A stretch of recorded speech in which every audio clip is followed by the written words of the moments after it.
Ko nam je bila v organizacijo zaupana kraljeva etapa 27 dirke po Sloveniji, smo se čutili privilegirani, hkrati smo počutili ogromno odgovornost. No, danes po prejemu nagrade za najgostitelja lahko rečem, da so prisotna občutja zadovoljstva in ponosa.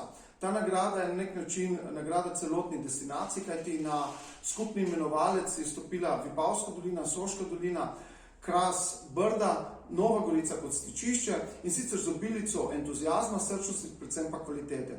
Zato je velik hvala vsem akterjem, ki so pripomogli k temu, da smo bili priča kolesarskemu spektaklu.